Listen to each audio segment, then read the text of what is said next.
Boxing fans around the world, thank you once again for joining us on Talkin Fight for another episode featuring boxing at the Olympics coming up in just a few short days.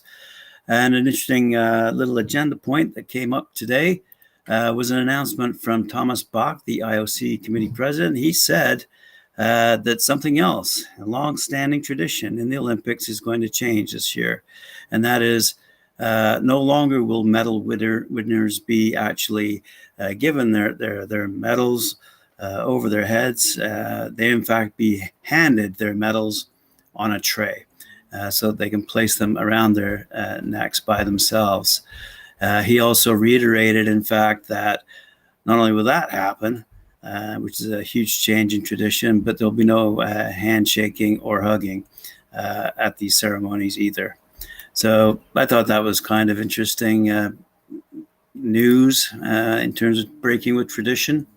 Speaking of breaking with tradition, we've been talking about professionals being allowed to compete at the Olympics and in the boxing tournaments.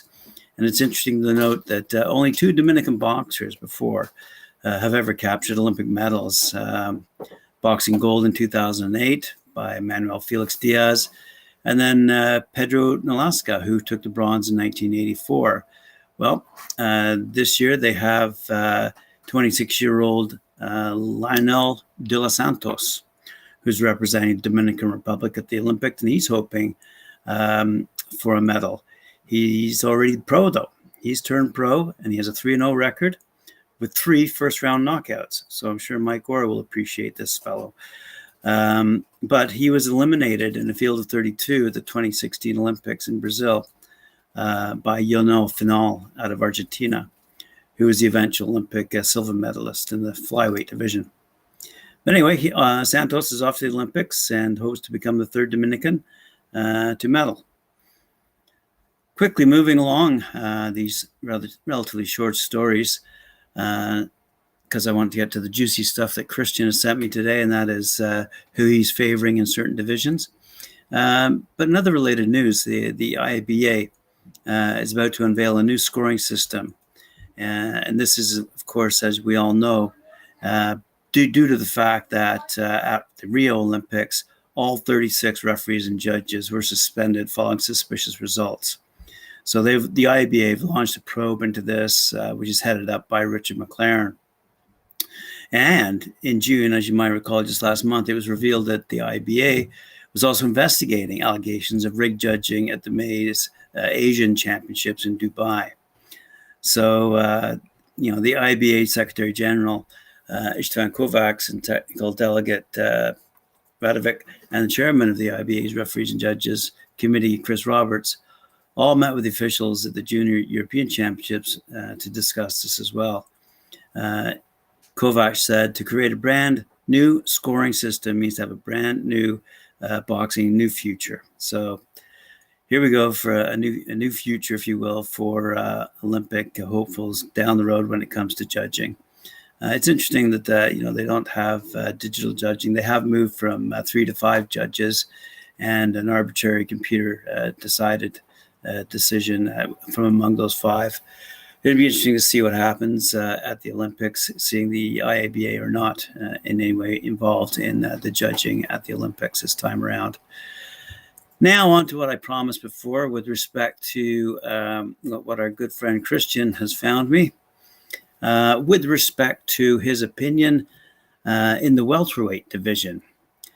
He's saying the favorites in this division are Andrei Zamkovoy out of Russia and Pat McCormack out of England. He's saying Andrei Zamkovoy is a seasoned veteran, having fought in the 2012 Olympics and defeating Errol Spence Jr. Zamkovoy has the experience and understands the amateur game well. Though it's doubtful we will ever see a 34-year-old Zamkovoy turn professional, or if he does for a meaningful extent, the Olympic Games will be his capstone to his career and should see him fight to his limits. Good point. On the other hand, Christian says Pat McCormack, another British boxer who should medal and hit the ground running on his pro career, he has been winning gold and silver at every international event for the past 4 or so years. McCormack is a smart, well-rounded fighter and seemingly a trend among the favorite on this list. The southpaw McCormack is not just going to be a good Olympian, but he'll have a noteworthy pro career as well, and help usher in a new era of British boxing. Some of the live dogs that Christian tells us to look out for: Tiger Johnson out of the United States, and Gabriel Maestra out of Spain. Delante Tiger Johnson is one of my favorite boxers from the U.S. class. The only issue Johnson might have is he's too pro-ready. Already, Johnson fights like a seasoned veteran, sitting on shots and landing meaningful punches, which has me interested to see how he progresses as pro. I'm hoping to see Johnson as I see him being yet another great fighter from Cleveland, Ohio. Remember, any comments or complaints about these, direct them to Christian, please. Gabriel Maestro, says Christian, will be a good pro if he's managed right. Maestro has a ton of power, and even worse intention with that power. His left hook is something to dread, and even though he leaps in with it, if it lands, it's over. Maestro is uber confident, and he is scheduled to fight undefeated Cody Crowley on a PBC August 14th fight, if he's still, in fact, in the Olympics. Maestro is something to watch for. In the lightweight category, Christian is saying the favorites are Andy Cruz out of Cuba and Keyshawn Davis out of the United States. Now, we have discussed Keyshawn before, as he is a pro, but let's start off with Andy Cruz out of Cuba. He has the potential to be the Robaisi Ramirez of this year's Olympics, as his style is perfectly suited for the amateurs, but I don't see him becoming a huge fan favorite in the pros for the next decade. Woo. Cruz is elusive with good legs and solid defense. Cruz is the most notable Cuban boxer since Ramirez and has been considered the best in his division for some time now, holding 2 wins over Keyshawn Davis, who holds a single victory over him. Meanwhile, Keyshawn Davis has the most hype of any American Olympian, and for him to go to Tokyo to win a gold medal, he'll need to go through Cuban Cruz. And as most are looking for this tournament boiling down to finals match between these two, Davis is converted to pro, but is now returning to USA Boxing, and is one of the more interesting subplots to follow.